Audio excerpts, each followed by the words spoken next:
Now we are going to another important result which is known as quadratic reciprocity law. So the quadratic reciprocity law states that if P and Q are odd primes, P and Q are odd primes, then P by Q into Q by P means the legendary symbol P by Q into Q by P equals minus 1 to the power P minus 1 by 2 into Q minus 1 by 2 or P minus 1 into Q minus 1 all by 4. So this law is known as quadratic reciprocity law. It's a famous result. So how to prove this one?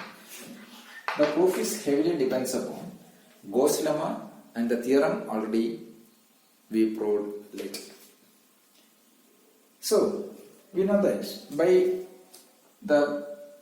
the previous theorem we have Pn by P equals minus 1 power n. This is by Gauss lemma. N by P equals minus 1 to the power m is Gauss lemma, where m be the number of least positive residues of P by 2 multiples of n which exceeds P by 2. Where if m is odd, if n is odd, n by P equals minus 1 to the power m. If n is odd, then m congruence to sigma t ranges from 1 to P minus 1 by 2, greatest integer or integer part Tn by P mod 2. So these are the two proved results. One is Gauss lemma and the other is if m be the number of least positive residues of the numbers 1 and 2 n etc. P minus 1 by 2 n which exceeds P by 2, and if n is prime, so n is odd, then m congruence to sigma t ranges from 1 to P minus 1 by 2, integer part Tn by P mod 2. That is the two non-results. That are the two non-results.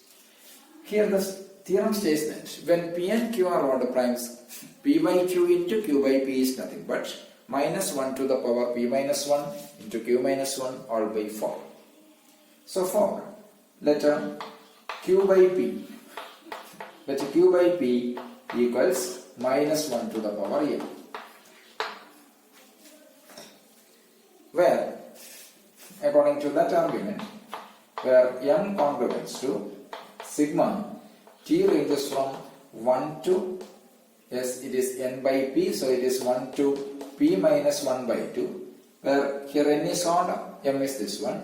So here it is given that Q is odd, so it is sigma t ranges from 1 to P minus 1 by 2, greatest integer TQ by P mod 2, or integer part, not greatest integer, it is integer part. Integer part TQ by P mod 2. Agree. So letter Q by P equals minus 1 to the power m, where m congruence to this one. And again, if P by Q equals minus 1 to the power n, where this implies this n congruence to, according to that arguments, n congruence to sigma some s varies from, it is s ranges from 1 to Q minus 1 by 2, integer part sp by Q mod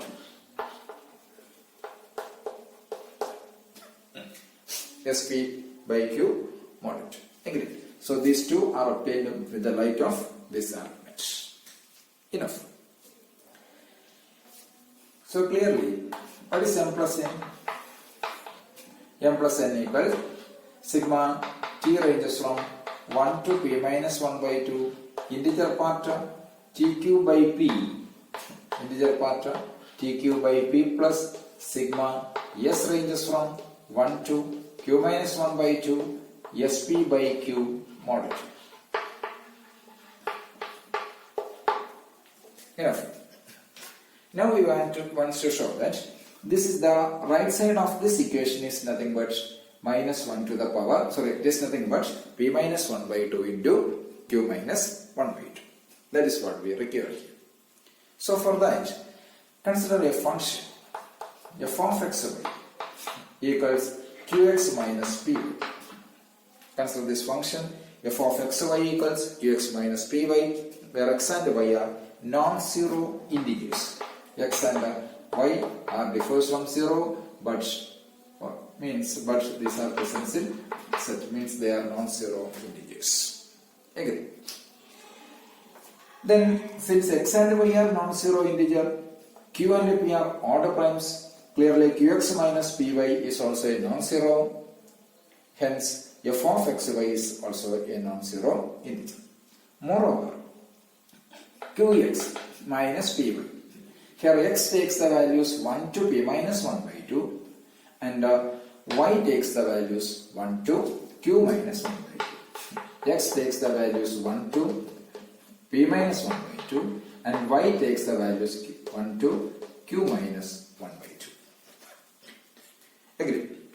So, since x and y ranges from 1 to p minus 1 by 2 and q minus 1 by 2 respectively, then clearly this f of xy takes how many values?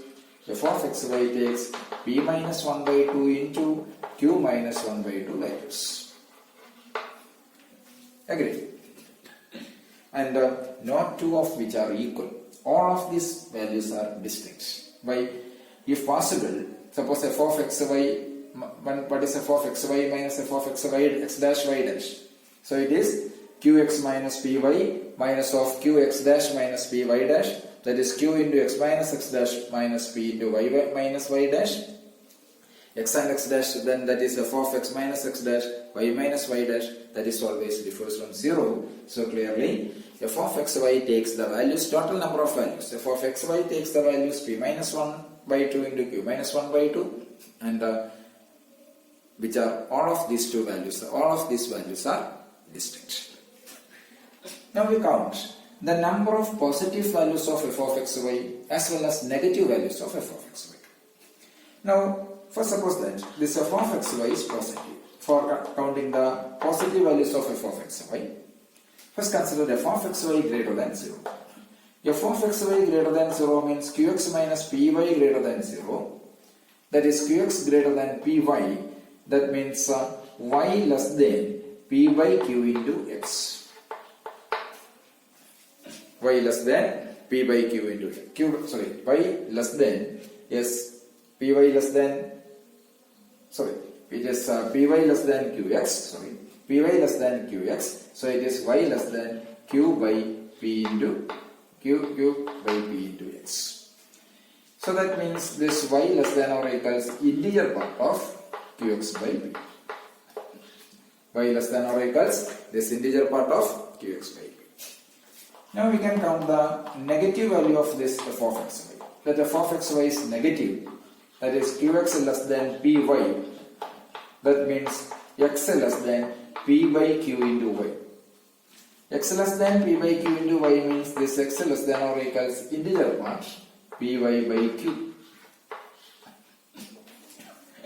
Thus, the total number of positive values y less than or equals qx minus by p. Therefore, the total number of positive values is, what is the total number of positive values? Total number of positive values sigma x ranges from where to where? 1 to p minus 1 by 2. X is the variable there. Then integer part of qx by p. Similarly, the total number of negative values.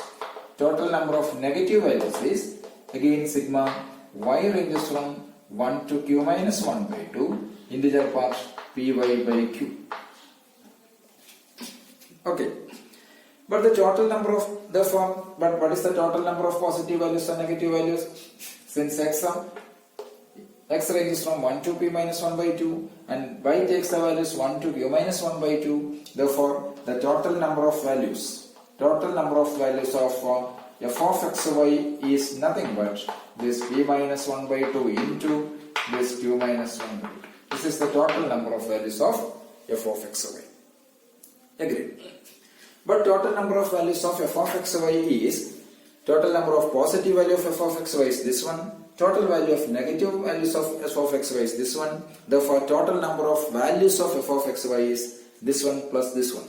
That is, the total number of positive and negative values of f of xy is nothing but sigma x ranges from 1 to p minus 1 by 2 integer part qx by p plus sigma s ranges from, or sigma y ranges from 1 to q minus 1 by 2 integer part py by q. This is the total number of values of f of xy, but total number of values of f of xy is p minus 1 by 2 into q minus 1 by 2. So from there we have this sigma x ranges from 1 to p minus 1 by 2 integer part to qx by p plus sigma y ranges from q minus 1 by 2 integer part to py by q is p minus 1 by 2 into q minus 1 by 2. But from here we know that the left side is nothing but m plus n. So that implies m plus n equals p minus 1 by 2 into q minus 1 by 2. Okay, p minus 1 by 2 into q minus 1 by 2. So what is this? Therefore, here q by p into q by p. What is from here? Q by p is minus 1 to the power m and p by q is minus 1 to the power n. So from there, what is p by q into q by p? P by q into q by p is minus 1 to the power m plus n. But what is m plus n? M plus n is this one. So it is minus 1 to the power p minus 1 by 2 into q minus 1 by 2. So this is the quadratic reciprocity law. So if p and q are, since this hold only when p and q are odd primes. Since q and p are odd primes, then with the light of these two non-arguments, there is one is the Gauss theorem and the other is that's a corollary result to the Gauss theorem. So since p and q are odd primes, with the light of this argument, we can choose this m and n in such a way that m is congruent to this one and n is congruent to this one. Moreover, you can find now for finding for proving this m plus n is nothing but this sum, we have to consider a polynomial with the two variables, that is f of xy, which is qx minus py. Then we can count the number of positive values, total number of positive and total number of negative values of f of xy. So finally we reach this conclusion, that is p by q into q by p is nothing but minus 1 to the power m plus n, which is nothing but what m plus n is. But m plus n is, we know that it is p minus 1 by 2 into q minus 1 by 2. So q by p into p by q is nothing but minus 1 to the power p minus 1 by 2 into q minus 1 by 2. So this is a well-known quadratic reciprocity law. Agree? Thank you.